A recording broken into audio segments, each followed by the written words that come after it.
আসসালামু আলাইকুম রাহমাতুল্লাহি ওয়া বারাকাতুহু। আজকের ভিডিওতে আমরা জানব ইতিহাসের সেই ভয়ঙ্কর শাসক ফেরাউনের সম্পর্কে, যার নাম আজও ঘৃণার প্রতীক হয়ে আছে। এই কাহিনী শুধু ইতিহাস নয়, এটি আমাদের জন্য একটি বড় শিক্ষা। কিভাবে এক অহংকারী ব্যক্তি আল্লাহর বিরুদ্ধে দাঁড়িয়েছিল আর তার কি পরিণতি হয়েছিল সেটাই আজ জানবো। তো বন্ধুরা, বেশি কথা না বলে আজকের মূল ভিডিও শুরু করা যাক। ফেরাউন ছিল মিশরের রাজা।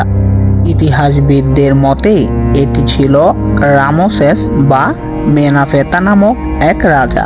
সে নিজেকে একজন শাসক বলেই মনে করত না, সে নিজেকে রব্বুল আলা সর্বোচ্চ প্রভু দাবি করত।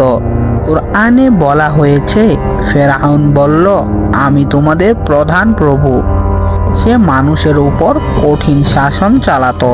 বনি ইসরাইলদের ইহুদি সম্প্রদায় দাসে পরিণত করেছিল। তাদের ছেলে সন্তানদের হত্যা করা হতো এবং মেয়েদের জীবিত রাখত। একদিন এক রাতে ফেরাউন স্বপ্নে দেখল, বনি ইসরাইলদের মধ্য থেকে একটি ছেলে সিংহাসন ধ্বংস করবে। তখন সে আদেশ দিল, বনি ইসরাইলদের যত শিশু জন্মাবে সবাইকে হত্যা করতে হবে। এ সময় হযরত মুসা আলাইহিস সালাম জন্মগ্রহণ করেন। আল্লাহ তাআলার নির্দেশে মুসা আলাইহিস সালামের মা যেন তাকে একটি ঝুড়িতে রেখে নদীতে ভাসিয়ে দেন। আল্লাহর কুদরতে সেই শিশুকে তুলে নেয় ফেরাউনের স্ত্রী আসিয়া, যিনি একজন মুমিনা মহিলা ছিলেন। মুসা আলাইহিস সালাম রাজপ্রাসাদেই বড় হতে থাকেন। এক সময় আল্লাহ তাকে নবী বানান এবং নির্দেশ দেন ফেরাউনের কাছে গিয়ে তাকে সতর্ক করতে। মুসা আলাইহিস সালাম তার ভাই হারুন আলাইহিস সালামকে নিয়ে ফেরাউনের দরবারে যান এবং বলেন, হে ফেরাউন, আল্লাহর পথ অবলম্বন করো, আমি আল্লাহর রাসূল।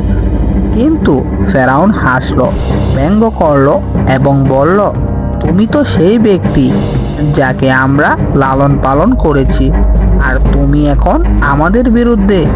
মুসা আলাইহিস সালাম আল্লাহর বিভিন্ন মুজিজা ও অলৌকিক নিদর্শন দেখালেন, যেমন লাঠি সাপ হয়ে যাওয়া, হাত ঝলমল করে আলো ছড়ানো, বৃষ্টি বন্ধ হয়ে যাওয়া, পোকামাকড় ব্যাঙে আক্রমণ ইত্যাদি।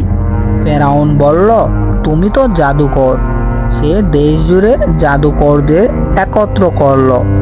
একদিন হাজারো মানুষকে ডেকে এনে তারা প্রতিযোগিতা করল। জাদুকররা তাদের দাড়ি ছুঁড়ে সাপ বানালো। মুসা আলাইহিস সালাম নিজের লাঠি ছুঁড়ে দিলেন, তা এক বিশাল সাপে পরিণত হয়ে জাদুকরদের দাড়িগুলো গিলে ফেলল। জাদুকরেরা সাথে সাথে সেজদায় পড়ে গেল এবং বলল, আমরা মুসা ও হারুনের প্রভুর প্রতি ঈমান আনলাম।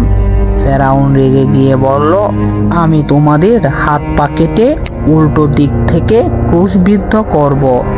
শেষ পর্যন্ত মুসা আলাইহিস সালামের অনুসারীরা সমুদ্রে পৌঁছায়, আর ফেরাউন বিশাল সৈন্য নিয়ে তাদের ধাওয়া করে। আল্লাহ নির্দেশ দিলেন, মুসা আলাইহিস সালাম তার লাঠি দিয়ে সমুদ্রের দিকে আঘাত করলেন। সমুদ্র দুই ভাগ হয়ে গেল, রাস্তা তৈরি হলো, বনি ইসরাইলরা পার হয়ে গেল। ফেরাউন সৈন্য নিয়ে পেছনে ঢুকলে পানি আবার মিলিত হয়ে গেল এবং ফেরাউন ডুবে গেল। মৃত্যুর সময় বলল, আমি ঈমান আনলাম সেই প্রভুর প্রতি যার প্রতি বনি ইসরাইল ঈমান এনেছে। তখন মহান আল্লাহ তাআলা বললেন, এখন ঈমান আনছো অথচ পূর্বে তুমি অবাধ্য ছিলে। মহান আল্লাহ তাআলা তারপর কুরআনে বলেন, আজ আমি তোমার দেহকে রক্ষা করব, যেন তুমি পরবর্তীদের জন্য নিদর্শন হও। আজও মিশরের মিউজিয়ামে সেই ফেরাউনের দেহ রাখা আছে। এটা এক জীবন্ত প্রমাণ অহংকার ও জুলুমের কি ভয়ঙ্কর পরিণতি হতে পারে। তো বন্ধুরা, এই কাহিনী আমাদের শিক্ষা দেয়, আল্লাহর বিরুদ্ধে কেউ দাঁড়াতে পারে না। অহংকারের পরিণতি ধ্বংস। ঈমানের শক্তি যে কোনো অত্যাচারকে পরাজিত করতে পারে। সত্যের পথ, ধৈর্য ও বিশ্বাসের পথ। যদি এমন আরও ইসলামিক গল্প ও শিক্ষা পেতে চান তাহলে আমাদের চ্যানেলে সাবস্ক্রাইব করুন এবং ভিডিওটি আপনার বন্ধুদের সাথে শেয়ার করুন। এই ছিল আমাদের আজকের মূল ভিডিও। আজকের মতো এখানেই বিদায় নিচ্ছি। আল্লাহ হাফেজ।